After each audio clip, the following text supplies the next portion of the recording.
2025 চনৰ আজি 3 ছেপ্টেম্বৰ আজি অভিৰুচি ক্ৰীড়া দিৱস। এই ক্ৰীড়া দিৱস ৰাজ্য চৰকাৰে পালন কৰি আহিছে অৰ্জুন ভোগেশ্বৰ বৰুৱাৰ জন্মদিনত। এয়া 1966 চনৰ কথা।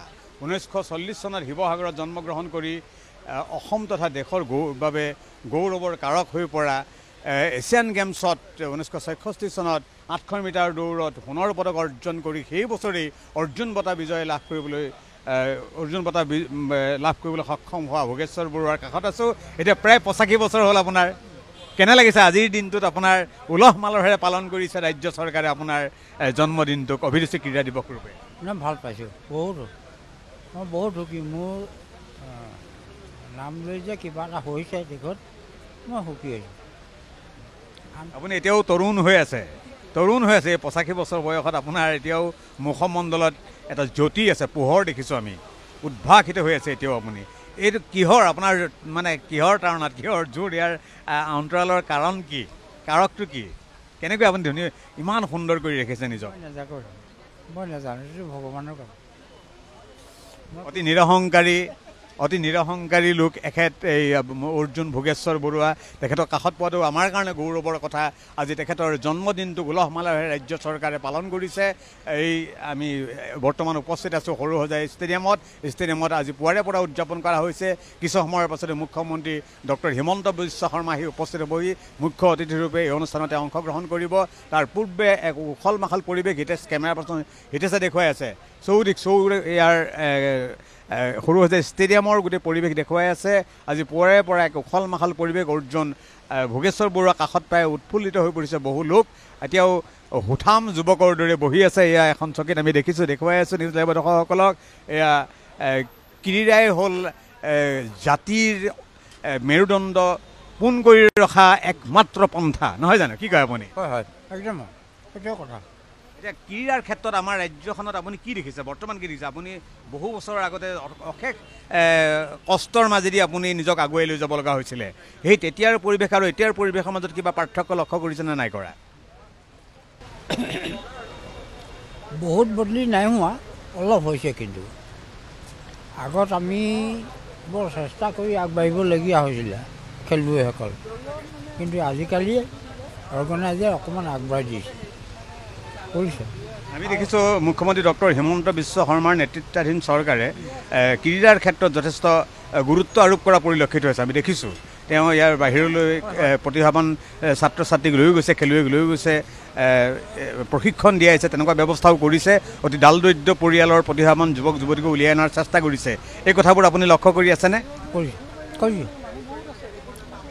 কৰিছোঁ। তেতিয়াৰ চৰকাৰ এতিয়াৰ চৰকাৰ বহুত চেঞ্জ হৈছে, বহুত চেঞ্জ। ক্ৰীড়াই এটা জাতিক সুঠাম কৰিব পাৰে, সেইটো সত্য।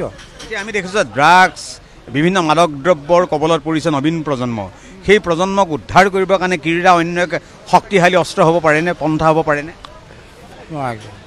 ক্ৰীড়াই যুৱ প্ৰজন্মক সুস্থিৰ কৰিব পাৰেনে, আগুৱাই আনিব পাৰেনে? তেওঁলোকক বিপথগামী হোৱা যুৱক যুৱতীক সৎ পথলৈ আনিব পাৰেনে নোৱাৰে? খেলৰ ভূমিকাটো কি হ'ব? খেলে পাৰে, কিন্তু তাতে আকৌ অকণমান এইবিলাকক চম্ভালিব পৰাও মানুহ লাগে। ক'ব নোৱাৰি নহয় কোনে কেতিয়া গৈ ক'ত কি খাই আহে, কোনোবাই ক'ব পাৰে জানো? সেই নিচিনা সেইবিলাক অকণমান চিন্তা চৰ্চা কৰিব লাগিব।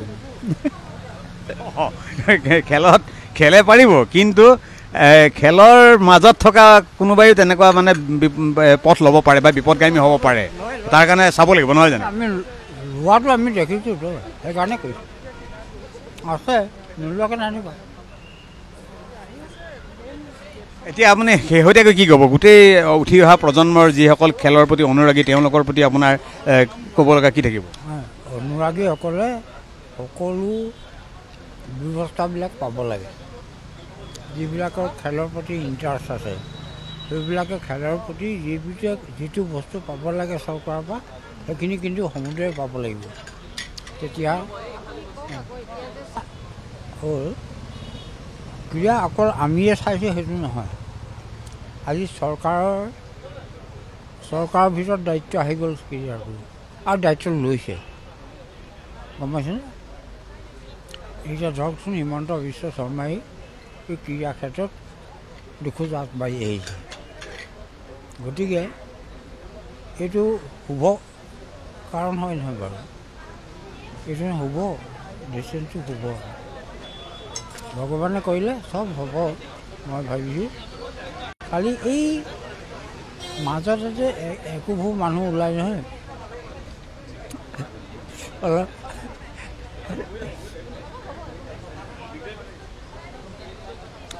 অলপ ভাঙোন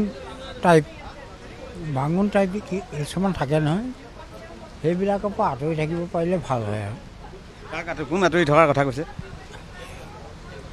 এই বস্তুটো ভাঙিবৰ কাৰণে যিবিলাকে চেষ্টা কৰে মই তেহেঁতক কৈছোঁ মানে চৰকাৰে সেই কথাবোৰো চিনি পাব লাগিব সেই শক্তিটোকো চিনি পাব লাগিব নহয় জানো ভাঙোনমুখী মনোভাৱ লৈ থকা মানুহ আছে তাৰমানে নিগেটিভ মনৰ মানুহ আছে মানে ক্ৰীড়াৰ ক্ষেত্ৰখনতো তেনেকুৱা পলিটিক্স কৰা মানুহ আছে নহয় জানো আছে আছে সেই বস্তুবোৰ চিনি পাব লাগিব সেইটো ক'ব কৈছে আপুনি মানে এতিয়া আপুনি 85 বছৰ বয়সত কেতিয়াবা খেলপথাৰলৈ যায়নে কেতিয়াবা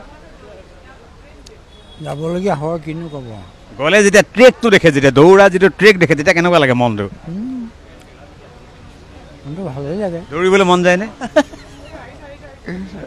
দৌৰিবলৈ মন যায়নে যায় আৰু এটা বেলেগ নিচা নহয় জানো নিচা সেইটো বেলেগ নিচা আৰু আমি মানে বিশেষকৈ গ্ৰাউণ্ডখনলৈ যাওঁ এটাই কথা ল'ৰাটোৱে প্ৰপাৰ একশ্যনত দৌৰিছেনে নাই আমাৰ চকুবোৰ সেইবিলাকতহে পৰে আৰু যিটো ধৰক ল'ৰা বা ছোৱালী দৌৰাটো অলপমান গণ্ডগোল হৈছে তাক ৰাখি যাম ধৰক ৰানিঙত সদায় নি হাই একশ্যনটোৰ প্ৰয়োজন আঁচুৰটো ওপৰলৈ উঠিবই লাগে উঠিলেহে ষ্টেপটো বাঢ়ে সেই বস্তুটো আমি চাওঁ চাই পিনি ৰাখি পিনি তেহেঁতক আকৌ বুজাওঁ বুজালে সেইটো দুবেলিমান হয় আৰু তেনেকুৱা পিছত আকৌ উধৰণি হৈ যায় এয়া আছিল আমি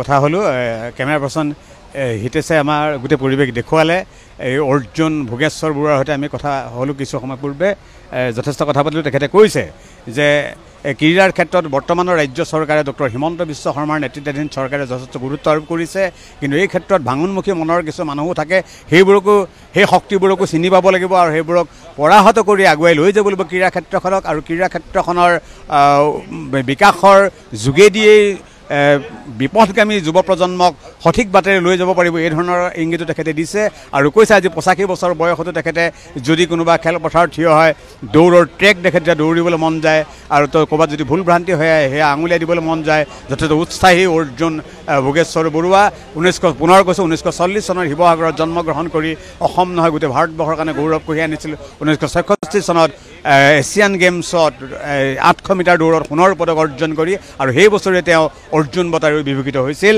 এয়া অৰ্জুন ভোগেশ্বৰ বৰুৱা আমি তেখেতৰ পৰা বিদায় লৈছোঁ।